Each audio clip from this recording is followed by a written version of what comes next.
आदरणीय व्यासपीठ आणि माझ्या जमलेल्या सर्व रसिक मराठी बांधवांनो, भगिनींनो आणि मातांनो,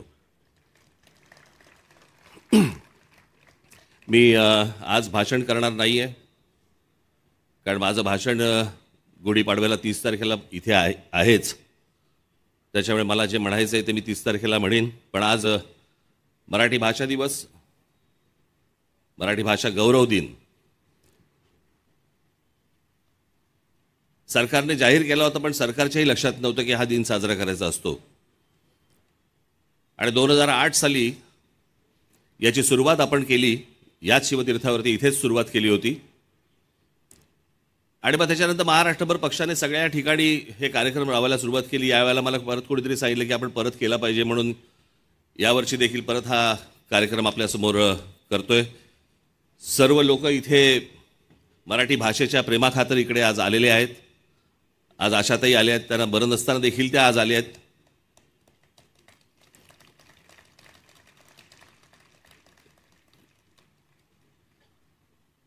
इतर सर्व माझे पत्रकार मित्र, इतर सर्वच जे तुम्हाला आता काही नावं सांगायची गरज नाही, सगळ्यांना माहिती आहेत.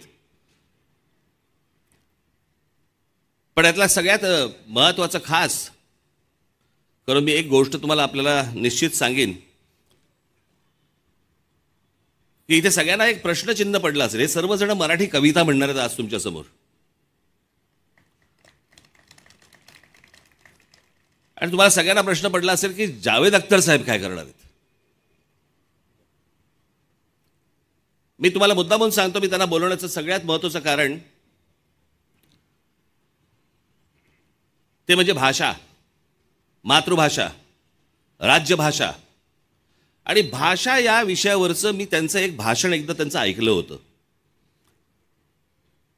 आणि आपली भाषा टिकवण्यासाठी म्हणून ही भाषा किती महत्त्वाची असते, ही भाषा कशी टिकवली पाहिजे, कशा प्रकारे टिकवली पाहिजे, यावरचं एक भाषण मी त्यांचं ऐकलं होतं.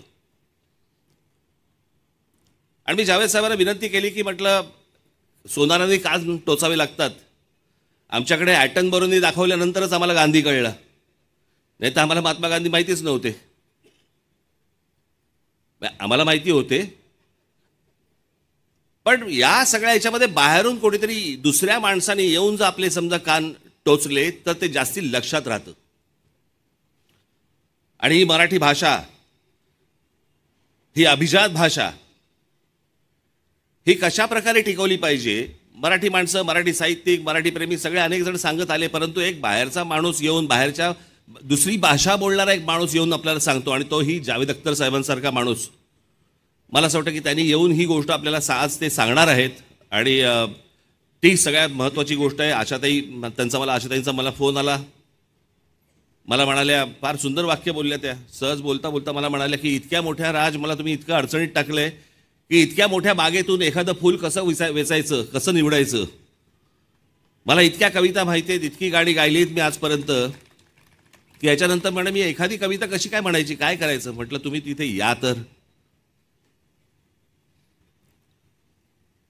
आज इथे अनेक जण, जसे अभिजात जोशी, जसे आज इथे मराठी प्रेमासाठी म्हणून आज अमेरिकेतनं आलेत. ते सोनालीजी इथे आल्या, त्या हैदराबादमध्ये होत्या, त्या आज तिथून तिथे आल्या आहेत त्यांचं काम असताना. अनेक लोक या फक्त मराठीच्या प्रेमाखातर इकडे आलेत. आणि आपले संपादक आहेत इथे, विजय दर्डा साहेब आहेत, त्याच्यानंतर तुमचे राजू खांडेकर आहेत, पराग करंदीकर साहेब आहेत,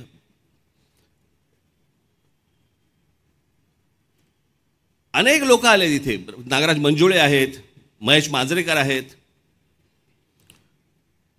मला असं वाटतं मी थोडा 1 मिनिट जर उलटा झालो तर मी सगळ्यांची पटकन नावं घेऊ शकीन. पण ही सगळीच मंडळी एका मराठी भाषेच्या प्रेमाखातर आज इकडे आलेली आहेत. कोणाचं नाव राहिलं असेल तर मला माफ करा. मी अगदी थोडक्यात आटपणार आहे, कारण वेळेचं बंधन आहे. प्रत्येकाला कविता म्हणायची आहे, प्रत्येकाला सांगायचं. आशुतोष गोवारीकर इकडे आलेत, त्यांच्या मुलाचं लग्न आहे, सगळं त्या लग्नामध्ये ते अडकलेले आहेत. पण ते मराठी भाषा या गोष्टीसाठी आधी लगीन कोंडाण्याचं, मग रायबाचं, तर त्याच्यामुळे ते त्याच्यानंतर ते कामाला लागतील. ही भाषा टिकवणं, या भाषेसाठी आजपर्यंत पक्ष म्हणून मी, माझे सर्व सहकारी अनेक याच्यासाठी आंदोलनं झाली, अनेक गोष्टी आपण टिकवत आल्या, केल्याही अनेक गोष्टी. ते अर्थात त्या काही गोष्टी सांगायचं हे व्यासपीठ नव्हे, पण भाषा ही खूप महत्त्वाची आहे, कविता ही खूप महत्त्वाची आहे. येणाऱ्या पुढच्या पिढ्यांनी आपल्या जुन्या कवींनी काय काय लिहून ठेवलेलं आहे. ते म्हणतात ना, जो न देखे रवी वो देखे कवी. या कवींनी काय काय गोष्टी मांडून ठेवलेल्या आहेत. आज काळानुरूप अनेक गोष्टी बदलत आहेत, भाषा बदलते, कविता बदलते. मी मध्यंतरी ऐकलं कोणाकडनं तरी की लहानपणीची आपली लहान मुलांची कविता होती, चिवताई चिवताई दार उघड. आठवतं ना? ती बदलली आता. असं म्हणतात की कावळा येतो, म्हणतो चिवताई चिवताई दार उघड. आतून चिवताई म्हणते आज नको हे घरी येत.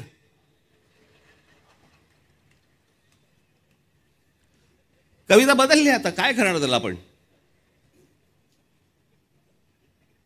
आत्ताच्या काळातली चिवताई येते, त्याच्यामुळे या सगळ्या कविता बदलत आल्या. परंतु जे जुन्या आपल्या सगळ्या कवींनी जे लिहून ठेवलं हे खूप महत्त्वाचं आहे.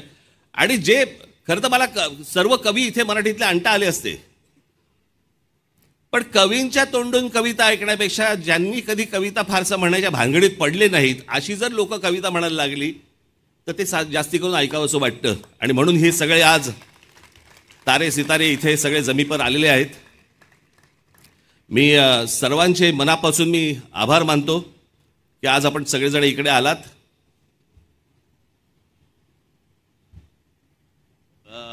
कोण कोण राहिलेत आता?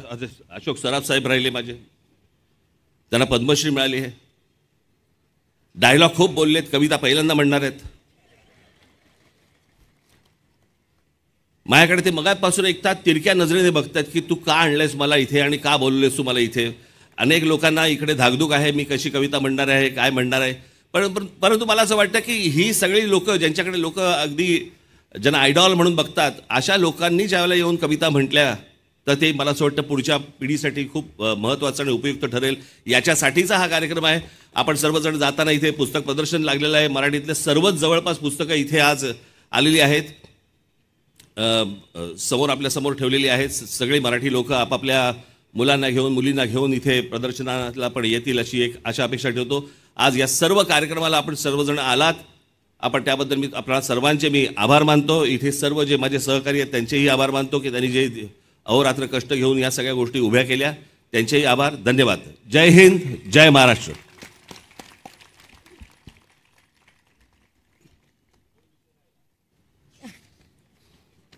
मूळ विषय राहिला.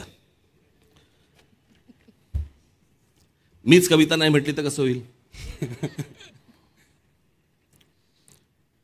ही कविता, याला कविता म्हणायचं, काव्य म्हणायचं, काय म्हणायचं मला कल्पना नाही. आता थोड्या वेळातच मला असं वाटतं इथे रितेश देशमुख येतील.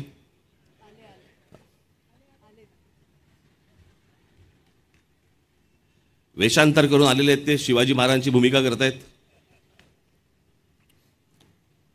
थोड्या वेळात इथे विकी कौशल येतील.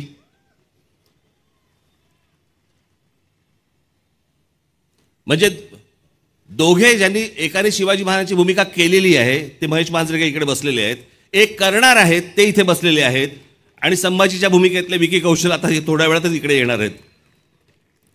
आज मी जे काही काव्य निवडलेलं आहे हे कदाचित तुम्ही ऐकलं नसेल असं मला वाटतंय. ऐकलं असेल तर आनंदच आहे. पण बाबासाहेब पुरंदरे लिखित राजा शिवछत्रपती याच्यामधलं हे काव्य आहे. बहुधा हे बाबासाहेबांनीच लिहिलंय. छत्रपती शिवाजी महाराजांना उद्देशून लिहिलेलं आहे.